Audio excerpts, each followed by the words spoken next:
Hello friends, hello everybody. क्या हाल है जी आप सभी स्टूडेंट्स के? सब ठीक ठाक है, सब बढ़िया। दोस्तों, इस बार जो हमारा एग्ज़ाम है मई 2021 में और उसके बाद नवंबर 2021 में, इस एग्ज़ाम के लिए एक नया टॉपिक इंट्रोड्यूस हुआ है हमारे इनकम टैक्स एक्ट के अंदर, and that is the special rate of tax. कई लोग इसे कंसेशनल रेट ऑफ टैक्स कहते हैं, कई लोग इसे न्यू स्लैब रेट कहते हैं। तो आप जैसे भी इसको बुलाएं, आपको ये समझना है कि this is a new tax system, a new tax regime introduce by the BJP government, specially by finance minister madam Nirmala Sitharaman. ये जो 115 BAC है, इसका फुल रिवीजन मैं आपको करवाऊंगा, लेकिन उससे पहले एक छोटी सी अनाउंसमेंट है, और वो अनाउंसमेंट है अनअकैडमी के आइकॉनिक प्रोग्राम से रिलेटेड। अनअकैडमी ने एक आइकॉनिक प्रोग्राम स्टार्ट किया है कुछ टाइम पहले, और इस आइकॉनिक प्रोग्राम के अंदर आपको जो नॉर्मल प्लस कोर्स के एडवांटेजेस हैं वो तो सारे मिलते ही हैं, लेकिन उनके अलावा आपको 5 एडवांटेजेस और एक्स्ट्रा दिए जाते हैं। ये जो 5 एडवांटेजेस और एक्स्ट्रा है, this will lead you to have an special edge over all other students, और जिसकी वजह से आपके एग्जाम्स क्वालिफाई करने की प्रोबेबिलिटीज काफ़ी बढ़ जाते हैं। ये जो एक्स्ट्रा एज है, एक्स्ट्रा एडवांटेज है, इसके लिए जो 5 फैक्टर्स की मैं बात करूँ वो कौन कौन से हैं।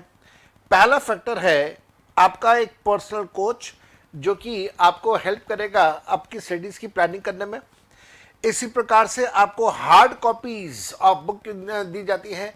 इनफैक्ट अगर हम लोग प्लस सब्सक्रिप्शन के बारे में बात करें तो वहाँ पे स्टूडेंट्स को हार्ड बुक्स नहीं मिलती हैं, लेकिन आपको हार्ड बुक्स दी जाएंगी जो आइकॉनिक सब्सक्रिप्शन लेंगे।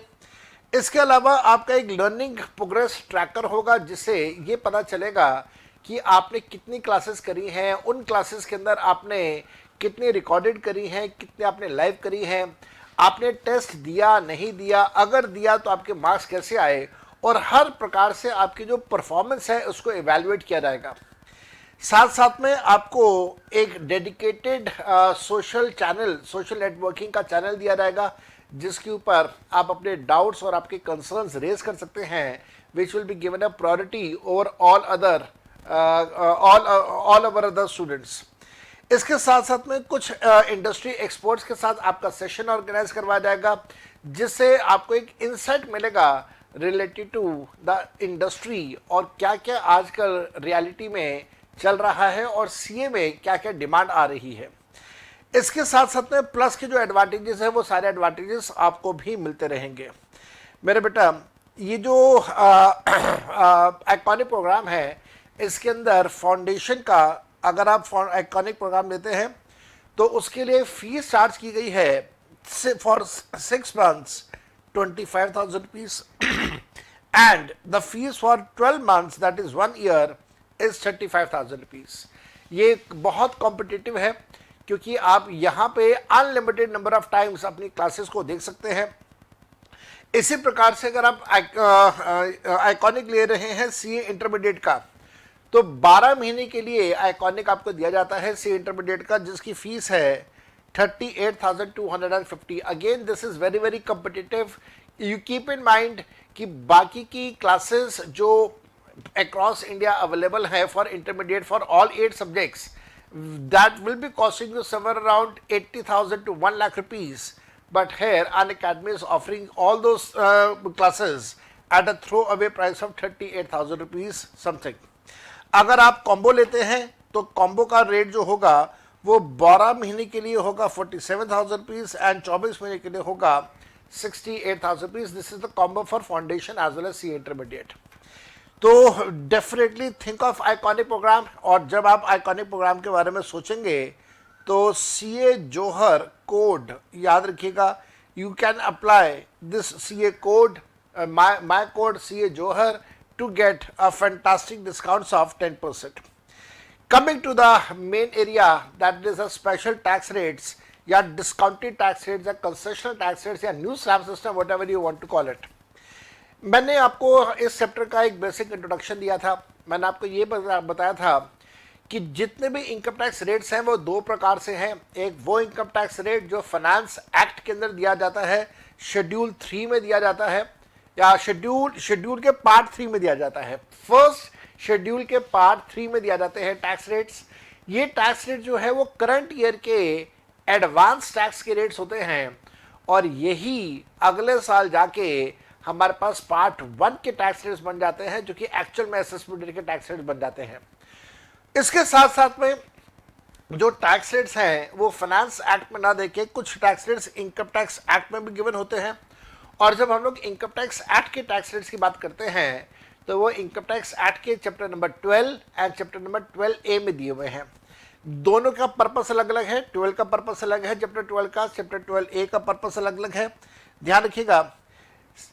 कुछ जो टैक्स रेट्स हैं उनकी अगर मैं बात करूं तो उसमें ये है कि स्पेशल इनकम्स के ऊपर जो टैक्स रेट्स हैं वो कौन कौन से हैं। स्पेशल इनकम्स के जो टैक्स रेट्स हैं वो चैप्टर नंबर 12 में गिवन है, और ये स्पेशल इनकम्स कौन कौन सी हैं, जैसे long term capital gains on listed equity shares, जिसका सेक्शन 112A है। 1 लाख रुपए का एग्जम्पशन देने के बाद बाकी के ऊपर 10% का टैक्स लगेगा। हमेशा ध्यान रखिएगा, जब आप टोटल इनकम कैलकुलेट करेंगे तो आप पूरे का पूरा कैपिटल गेन्स इंक्लूड करेंगे, लेकिन टैक्स लायबिलिटी कैलकुलेट करते समय आपने 1 लाख रुपए का एग्जम्पशन देना है सेक्शन 112A में। इसी प्रकार से अगर आपके पास शॉर्ट टर्म कैपिटल गेन्स है, ऑफ लिस्टेड इक्विटी शेयर्स और लिस्टेड इक्विटी ओरिएंटेड शेयर्स, तो 111A सेक्शन के हिसाब से 111A सेक्शन के हिसाब से उसके ऊपर जो टैक्स रेट होगा वो होगा 15% के हिसाब से 111A का। इसी के साथ साथ में जो नॉर्मल कैपिटल गेन्स है बाकी कैपिटल एसेट्स का, वहां पे सेक्शन 112 के मुताबिक 20%। इसके साथ साथ में एक्सेप्शन केस है, 112 का एक्सेप्शन केस दिया हुआ है कि लिस्टेड सिक्योरिटीज में कैपिटल गेन इंडेक्सेशन कैलकुलेट करने के बाद कैलकुलेट करो तो उसका 20%, या कैपिटल गेन कैलकुलेट करो बिना इंडेक्सेशन किए हुए तो उसका 10%। दोनों में से जो लोअर अमाउंट होगा आप उस लोअर अमाउंट का टैक्स रेट अप्लाई करेंगे, 112 का प्रोविजो। फिर हम लोगों ने डिस्कस किया था नॉन रेसिडेंट स्पोर्ट्स पर्संस के जो टैक्स रेट्स हैं वो है 20%, सेक्शन 115BAA, और इसी वजह से TDS का जो रेट गिवन है 194E में वो भी 20% का गिवन है। सभी प्रकार के कैजुअल इनकम्स का टैक्स रेट होगा 30%, सेक्शन 115BB, और इसी प्रकार से जो ब्लैक मनी के बारे में मैंने चर्चा करी थी आपके साथ, under section 68, 69, 69A, B, C, D, इन सब का टैक्स रेट 60% होगा, plus surcharge of 25%, plus health education of 4%, और ये बात सेक्शन 115BBE में गिवन है। So these are the special incomes जिसके बारे में चैप्टर नंबर 12 में मेंशन किया गया है। इसके बाद आता है चैप्टर 12A। इनफैक्ट 12A कहता है कि कुछ नॉर्मल इनकम्स हैं, लेकिन वो नॉर्मल इनकम्स के ऊपर कुछ स्पेशल टैक्स रेट चार्ज करेंगे हम लोग। नॉर्मल इनकम्स कौन कौन सी और स्पेशल टैक्स रेट्स कौन कौन से।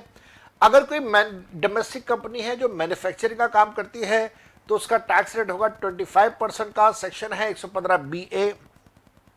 इसी प्रकार से कोई नॉर्मल मैन्युफैक्चरिंग कंपनी है जो कुछ कंडीशन सेटिस्फाई कर दे सेक्शन 115BAA की, तो टैक्स रेट होगा 22% का। कोई डोमेस्टिक कंपनी है, न्यू डोमेस्टिक कंपनी है जो कि मैन्युफैक्चरिंग एक्टिविटी कर रही है और ये कोरोना काल में ये वाला सेक्शन बना है, तो 15% का टैक्स रेट होगा सेक्शन 115BAB के मुताबिक। लेकिन आज की जो चर्चा हम लोग करने वाले हैं वो है इंडिविजुअल और HUF के लिए जो नया स्लैब रेट आया है 115BAC का। इसी के साथ साथ में जो कॉर्पोरेट सोसाइटीज हैं उनके लिए टैक्स रेट 22% का रखा गया है, सेक्शन आया है 115BAD। मेरे बेटा हमेशा ध्यान रखिएगा कि CA इंटरमीडिएट के सिलेबस में सिर्फ इंडिविजुअल के प्रोविजंस हैं, बाकी प्रोविजन हमारे सिलेबस का पार्ट नहीं है। तो चाहे वो डोमेस्टिक कंपनी हो तो चाहे वो कोऑपरेटिव सोसाइटी के प्रोविजंस हो, they are not part of the syllabus, उसके बारे में हम लोग चर्चा नहीं करेंगे। लेकिन हाँ, जो नया स्लैब रेट आया उसकी बात करें। एग्जामिनर आपसे अलग अलग तरीके से पूछ सकता है। एग्जामिनर अल्टरनेटिव टैक्स रेट बोल सकता है, इसके साथ साथ में special tax rate, concessional tax rate या न्यू स्लैब रेट्स की बात कर सकता है, और ये सब कुछ एप्लीकेबल होगा इंडिविजुअल और हिंदू अनमैरिड फैमिली के लिए। सेक्शन अप्लाई होगा सेक्शन 115BAC। ये सेक्शन कहता है कि साहब 115 बीएसी बाकी सारे इनकम टैक्स एक्ट के सेक्शंस को ओवररूल कर देता है। दैट मीन जहां पे 115 बीएसी अप्लाई होगा वहां कोई और सेक्शन अप्लाई नहीं होगा।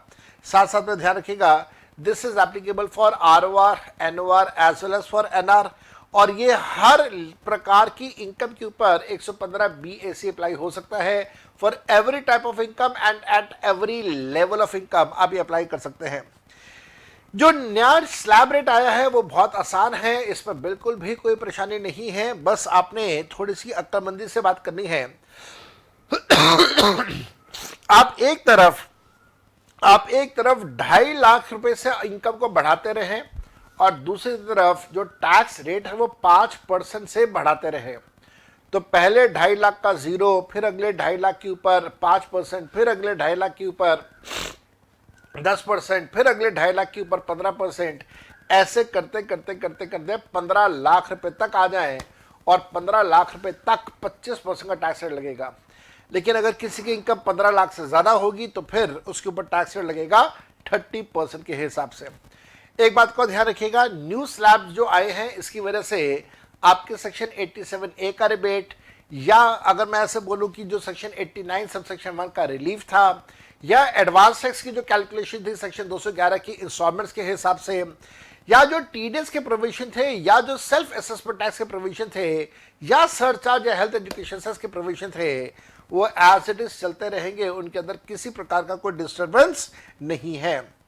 एक बात का और मेरे बेटा ध्यान रखिएगा कि अगर कोई ऐसा व्यक्ति है जो सेक्शन 115 बीएसी सबसेक्शन नंबर 2 की कंडीशंस को फॉलो कर रहा है, वो 115 बीएसी सबसेक्शन 1 का नया स्लैब रेट यूज कर सकता है। 115 बीएसी का सबसेक्शन 5 हमें ये बताता है कि ये जो न्यू स्लैब रेट है ये ऑप्शनल है, ये किसी भी लिहाज से कंपलसरी नहीं है। अगर आपके पास ऑप्शन दे दिया जाए तो आप इसे ऑप्शन को कैसे एक्सरसाइज करेंगे? बी केयरफुल, जो व्यक्ति बिजनेस या प्रोफेशन की एक्टिविटी कर रहा है, मेरे जैसा व्यक्ति, हम लोगों को सरकार ने कहा कि आपके पास सिर्फ एक बार ऑप्शन दिया जाएगा, that means there will be a one way traffic. आप जब तक 115 बीएसी फॉलो नहीं कर रहे, लेकिन once you follow 115 BAC you have to follow 115 BAC for every subsequent year. आप ये ऑप्शन एक्सरसाइज करेंगे while filing your income tax return. Income tax return notify हो चुके हैं नए वाले, उसके अंदर आपके पास एक टिक मार्क के ऑप्शन दिया हुआ है, आपने चूज करना है कि आप 115 बीएसी फॉलो करेंगे या फॉलो नहीं करेंगे। अगर आप 115 बीएसी फॉलो करते हैं तो फिर 115 बीएसी सबसेक्शन 2 की कंडीशंस आपको सेटिस्फाई करनी होंगी, अदरवाइज आप 115 बीएसी का न्यू स्लैब रेट फॉलो नहीं कर पाएंगे। ये ऑप्शन सिर्फ एक बार मिलेगा बिजनेसमैन को, लेकिन कोई ऐसे व्यक्ति जो बिजनेस नहीं कर रहा है, कोई नौकरी पेशा व्यक्ति है, हाउस प्रॉपर्टी की रेंटल इनकम है, ब्याज की इनकम है, तो वो उसके पास ऑप्शन होगा, वो हर साल अपना ऑप्शन अगर चेंज करना चाहे तो कर सकता है। दैट मीन्स अगर इस साल 115 बीएसी फॉलो किया तो अगले साल 115 बीएसी फॉलो करेगा या नहीं करेगा वो उसकी चॉइस के ऊपर होगा। अगले साल वो फिर अपना ऑप्शन को चेंज करना चाहे कर सकता है, तीसरे साल फिर ऑप्शन चेंज कर सकता है, चौथे साल फिर ऑप्शन चेंज कर सकता है, लेकिन जो बिजनेस कर रहा है उसके पास ऑप्शन चेंज करने का कोई जरिया, कोई रास्ता नहीं होगा। इसके साथ साथ में मेरे बेटा बहुत ध्यान से देखिएगा, सेक्शन 115 बीएसी की कंडीशंस क्या है। सेक्शन 115 बीएसी सब सेक्शन 2 की कंडीशंस ये हैं कि न्यू स्लैब रेट उनको मिलेगा जो ये सारी चीजें फॉलो नहीं करेंगे। दैट मीन्स जिनको ये एग्जम्पशंस और जिनको ये डिडक्शंस नहीं दिया जाएगा वो न्यू स्लैब रेट फॉलो कर सकते हैं। कौन कौन से एग्जम्पशंस हैं, कौन कौन से डिडक्शंस हैं, you need to be very very careful. Section 10 subsection 5 का एलटीसी, सेक्शन 10 सबसेक्शन 13A का HRA का एग्जम्पशन नहीं मिलेगा, एलटीसी का बेनिफिट एग्जम्पशन नहीं मिलेगा। स्पेशल अलाउंसेस जो हम लोगों ने करे थे, अगर आपको याद हो, मैंने आपको CAT HUD कैट हुड की कैटेगरी करवाई थी। Children education allowance, then we did academic allowance, then we did transport allowance, और वो सारे अलाउंसेस हमने किए थे। उन सारे अलाउंसेस का एग्जम्पशन नहीं मिलेगा, लेकिन हाँ एग्जम्पशन मिलेगा ट्रांसपोर्ट अलाउंस का, कन्वीनियंस अलाउंस का, ट्रैवलिंग अलाउंस का और डेली अलाउंस का। इसके पीछे कारण है ये सारे के सारे ऑफिशियल अलाउंसेस हैं लेकिन इनके अलावा किसी और अलाउंस का कोई एग्जेम्पशन नहीं दिया जाएगा। साथ साथ में एमपीज और एमएलएस को मिलने वाला एग्जेम्पशन भी अलाउ नहीं होगा। जो माइनर बच्चों की इनकम की क्लबिंग के टाइम पे सेक्शन 1032 के अंदर 1500 का एग्जेम्पशन मिलता है, वो भी अलाउ नहीं होगा। जो ग्रॉस सैलरी में से सेक्शन 16 के 3 डिडक्शंस मिलते हैं, सेक्शन 16 क्लॉज 1 का स्टैंडर्ड डिडक्शन, सेक्शन 16 क्लॉज 2 का एंटरटेनमेंट अलाउंस, सेक्शन 16 क्लॉज 3 का प्रोफेशनल टैक्स, वो तीनों डिडक्शन अलाउ नहीं होंगे। साथ साथ में ध्यान रखिएगा, अगर आपके पास कोई सेल्फ ऑक्यूपाइड प्रॉपर्टी है, सेल्फ ऑक्यूपाइड, लेट आउट की बात नहीं कर रहे, अगर आपके पास कोई सेल्फ ऑक्यूपाइड प्रॉपर्टी है तो उसका जो आप ब्याज का डिडक्शन लेते हैं under section 24 sub section B, subject to the maximum of 2 lakh rupees और 30,000 rupees depending upon various conditions, आपको उसका भी डिडक्शन नहीं मिलने वाला है। सबसे बड़ी हैरानगी की बात, आपको डेप्रिसिएशन का बेनिफिट तो मिलेगा, लेकिन आप कभी एडिशनल डेप्रिसिएशन का बेनिफिट नहीं ले पाएंगे। और अगर आपके पास कोई brought forward half additional depreciation होगा तो उसको भी डिसअलाउ करके ब्लॉक के अंदर ऐड कर दिया जाएगा। ये इससे रिलेटेड मैंने प्रैक्टिकल क्वेश्चंस आपको करवाए हैं।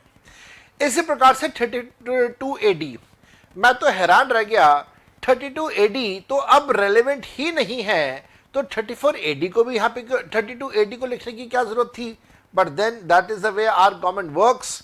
उसके अलावा 33 AD tea, coffee and rubber plantation या डेवलपमेंट अकाउंट वाला कंसेप्ट हमारे लिए एप्लीकेबल नहीं है, सिलेबस में नहीं है, बट स्टिल चलो मैंने आपको लिखवा दिया। 33 ABA का साइट रेस्टोरेशन फंड का डिडक्शन आपको नहीं मिलेगा। और सबसे बड़ी बात, जो वेटेड डिडक्शन है साइंटिफिक रिसर्च का, उसका आपको कोई डिडक्शन नहीं मिलने वाला, ना तो सेक्शन 35 में, ना सेक्शन 35(2)A में, ना ही कोई और।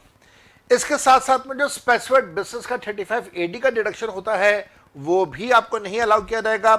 जो एग्रीकल्चर एक्सटेंशन प्रोजेक्ट्स हैं 35CCC, और उसके साथ साथ में जो स्पेसिफाइड बिजनेस के साथ साथ में जो फैमिली प्लानिंग, फैमिली पेंशन, मैंने प्लानिंग बोल दिया गलती से, फैमिली पेंशन में जो सेक्शन 57 में आपको डिडक्शन मिलता है 1/3 और 15,000 विच एवर इज लोअर, आपको वो डिडक्शन भी अलाउ नहीं किया जाएगा। एक और बड़ी हैरानगी की बात, 80C से लेके 80U तक का कोई डिडक्शन नहीं मिलेगा, लेकिन हाँ कुछ पॉइंट्स पर डिडक्शन मिल जाएगा, जैसे 80CCD सब सेक्शन 2 एम्प्लॉयर का कंट्रीब्यूशन। ये डिडक्शन इसलिए दे रहे हैं क्योंकि ये पैसा सैलरी में ऐड होता है, तो सैलरी में ऐड हो रहा है, उसको नीचे लेस कर रहे हैं तो नलिफाई कर रहे हैं उसका इम्पैक्ट, इस वजह से उसका डिडक्शन अलाउ किया है। 80JJAA का जो न्यू एम्प्लॉयमेंट वाला सेक्शन है वो अलाउ किया जाएगा, और साथ में 80LA जो ओवरसीज बैंकिंग यूनिट्स है वो अलाउ किया जाएगा। ये भी हमारे सिलेबस का पार्ट नहीं है। साथ साथ में मेरे बेटा ध्यान रखिएगा, लॉसेस का सेटअप नहीं होगा, डेप्रिसिएशन का सेटअप होगा, अनएब्जॉर्ब डेप्रिसिएशन का सेटअप होगा, लेकिन एडिशनल डेप्रिसिएशन का सेटअप नहीं होगा। इसी प्रकार से कोई और कानून के अंदर अगर कोई एग्जेम्पशंस डिडक्शंस मिलता है वो भी नहीं होगा, हाउस प्रॉपर्टी का लॉस सेटअप नहीं होगा, और इसके अलावा डेप्रिसिएशन के बारे में मैं सारी बातें आपको बता ही चुका हूं। और मेरे बच्चे ध्यान रखिएगा, अगर आपने इस साल 115 BAC फॉलो कर लिया, लॉसेस डेप्रिसिएशन नहीं मिलेंगे, लेकिन अगले साल आप दोबारा नॉर्मल स्कीम पर चले जाते हैं, तो नॉर्मल स्कीम में जाते ही आपके अनअब्जॉर्ब्ड डेप्रिसिएशन और लॉसेस का कैरी फॉरवर्ड डिसअलाउ कर दिया जाएगा। That means once you follow 115 BAC, your all losses and your unabsorbed depreciation, they are deemed to be used or deemed to have expired. मेरे बच्चे, सबसे बड़ी बात, क्या नॉर्मल टैक्स रेट के साथ में AMT फॉलो होगा या फॉलो नहीं होगा, आप लोगों को उसका ध्यान रखना है। आपको एग्जाम के अंदर अगर क्वेश्चन आ जाए टैक्स स्लैबिलिटी कैलकुलेट करना, तो नॉर्मल टैक्स रेट जो पुराना स्लैब है उसके साथ AMT का कंपैरिजन करके देख लेना, लेकिन जैसे ही न्यू स्लैब रेट्स का आप कंपैरिजन करेंगे तो वो कंपैरिजन AMT के साथ अलाउ नहीं किया गया है। ये सारी चीजें मैंने आपको करवा दी हैं। उसके बाद मैंने अपनी क्लास के अंदर आपको 3 क्वेश्चंस करवाए थे, और मैंने आपको 2 क्वेश्चन के लिए कहा था, 3 क्वेश्चन के लिए कहा था आप खुद कीजिएगा। इलस्ट्रेशन नंबर 601 दिया हुआ है, बहुत बढ़िया क्वेश्चन दिया हुआ है। मैंने ओल्ड सिस्टम और न्यू सिस्टम दोनों के हिसाब से सोल्यूशन करवाया। फिर इलस्ट्रेशन नंबर 602 दिया हुआ है, वो भी ओल्ड सिस्टम और न्यू सिस्टम दोनों के हिसाब से मैंने आपको क्वेश्चन करवाया। एंड देन 603 नंबर का क्वेश्चन दिया हुआ है और वहां पे भी मैंने ओल्ड सिस्टम और न्यू सिस्टम के हिसाब से आपको क्वेश्चंस करवाए हैं। और मैंने आपको साथ में ये भी कहा था कि मेरी एक गट फीलिंग है कि अगर आप ये 3 क्वेश्चंस कर लेते हैं तो इन 3 क्वेश्चंस में से ही कुछ ना कुछ इन 3 क्वेश्चन में से ही या इसके मिलते जुलते या इसके आसपास में से ही आपके एग्जाम के अंदर इस बार पूछा जाएगा। तो you need to be very very well learned to do these questions, और उस हिसाब से आपको प्रैक्टिस करने की जरूरत है। किताब के अंदर बहुत सारे क्वेश्चंस दिए हुए हैं। 6 क्वेश्चन तो मैंने सिर्फ आपको इसी में दिए हुए हैं जो किताब का चैप्टर है। उसके बाद जब असेसमेंट ऑफ इंडिविजुअल का चैप्टर है उसके अंदर फिर से शुरू में 5-6 क्वेश्चन मैंने इस टॉपिक से रिलेटेड आपको दिए हुए हैं। क्वेश्चंस की प्रैक्टिस करिए, कहीं पे डाउट आए मेरे से जरूर पूछिए। आज के लिए यहां तक, bye bye and enjoy yourself. Best of luck for your examination. Love you all, bye.